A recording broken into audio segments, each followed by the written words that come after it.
And most humans are completely unaware that there is a dimension of consciousness in them that is deeper than their personality, their personal self. So they are trapped on the surface level of reality, and that is not a pleasant place to be. We confuse signs, words, numbers, symbols, and ideas with the real world. Most of us would have rather money than tangible wealth, and a great occasion is somehow spoiled for us unless photographed. And to read about it the next day in the newspaper is oddly more fun for us than the original. And all so-called civilized peoples have increasingly become crazy and self-destructive because through excessive thinking they have lost touch with reality.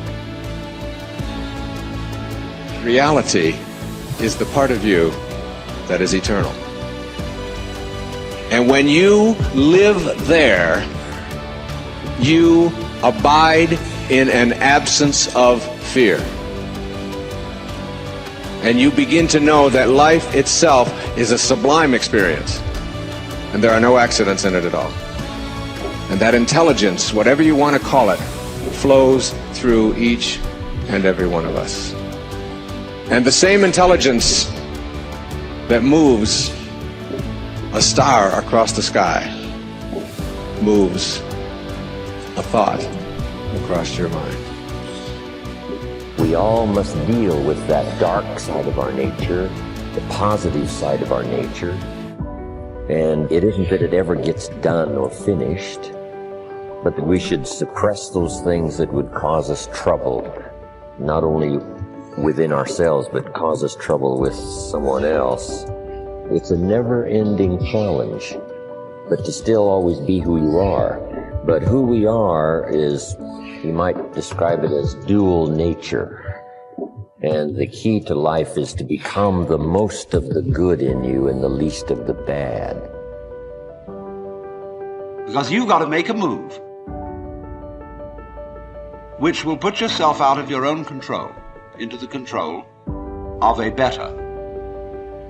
If you don't believe in the Christian kind of a God, you can believe in the Hindu kind of a God, who is your inner self, the real self, the spirit, which is substantially identical with God.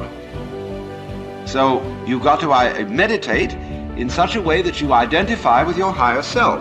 How do you do that? Well, you start by watching all your thoughts very carefully, watching your feelings, watching your emotions, so that you begin to build up a sense of separation between the watcher and what is watched.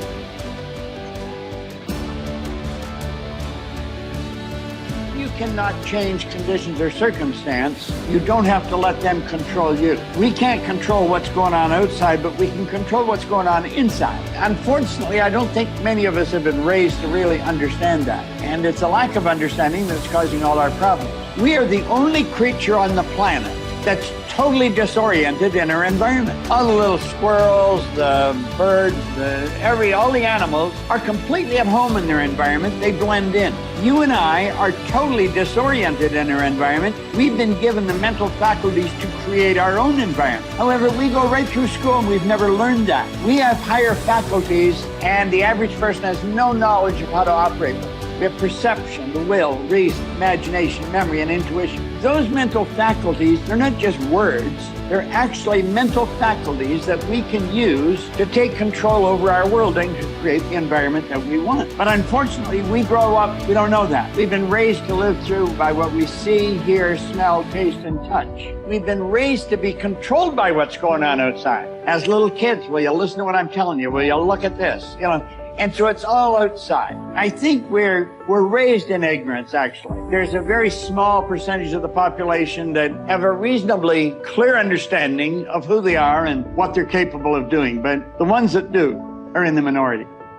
It's so important for people to remember that they're the creators of their lives instead of the victim of their lives. The victim is saying, I'm feeling this way because that person or that circumstance or I don't have any money is causing me to feel this way. That's my relationship with money. What that really means is I'm using my lack to reaffirm my dependency, my addiction, my conditioning. That's my relationship with money, is that I put my attention on money because I don't have it. Their relationship with money is, of course, built on lack. And so when they don't have it, they feel bad. What they're really saying is my outer environment, my reality is actually controlling the way I feel and the way I think. So Lewis, why are you in a good mood today? Things are going good. Why are you in a bad mood? Things are going bad today. So this unconscious program of victimization is saying that we're allowing our environment to influence the way we feel and the way we think. Isn't that what victimization is? And the stronger the emotion we have to our lack, the more we put our attention on the fact that we don't have it. So then the person has forgotten that they're creating reality because what they're creating is lack. Okay, let's create from the field instead of from matter. Get a coherent heart, get a coherent brain,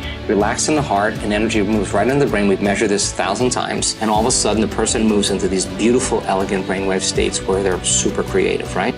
The future must become the present in the imagination of the one who would wisely and consciously create circumstances. I think right now everybody wants to create circumstances because they don't like the ones they find themselves in. But you see, you cannot change the circumstance you find yourself in. You can only change your perception of them. And when you do that, you change the circumstance. So we say here, the future must become the present in the imagination of the one who would wisely and consciously create circumstance. We must translate vision into being. Thinking of into thinking from. Imagination must center itself in some state and then view the world from that state. See yourself where we want to be and then be there. Thinking from the end is an intense perception of the world of fulfilled desire. That is so cool. Thinking from the end is an intense perception of the world of fulfilled desire. So what are we doing?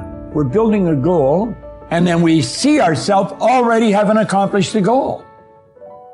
Thinking from the end is an intense perception of the world of fulfilled desire. Already got it. I don't have to get it, I've already got it. That's an intense perception of the world of fulfilled desire. In other words, you got it. It's here. Now think. Are you thinking from the end or are you thinking of the end? If you're thinking of the end, your thinking is way out there. If you're thinking from the end, you're part of it. See, the end result has already happened in our mind. We're creative beings. We're God's highest form of creation. We can create in our consciousness the kind of person we want to be and then be that person. And that's what he said here. We must translate vision into being. So we don't just visualize it, we be it. The longer you're conscious of that energy, the more you draw that future to you. What does the synchronicity mean? It means whatever you're doing inside of you is producing that effect outside of you. Pay attention to what you did. Keep and do it doing again. it, yeah. So generate a little bit more abundance. Just do it for an experiment. Now, when the synchronicity happens, do you think you feel suffering or do you think you feel a little excitement? You feel inspired, right? Mm-hmm. So then that synchronicity is saying, use this energy, use this feeling. It should be easier for you to feel this now and go back and do it again. Let's keep the experiment going. Then here comes the promotion, here comes the email, here comes the person you meet at the right time, yes. Right? Well, we have something happening here, and then that becomes the momentum, right?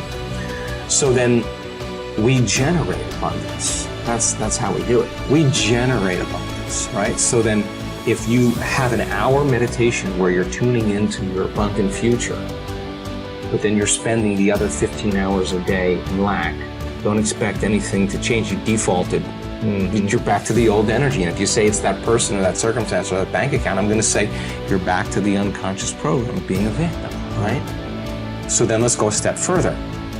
If your personality creates your personal reality, and it does, and your personality is made up of how you think, how you act, and how you feel, then the present personality who's listening to this podcast has created the present personal reality called their life. Nothing big there. Which means if you want to change your personal reality, you're going to have to change your personality. Right. Nothing changes in your life until you change.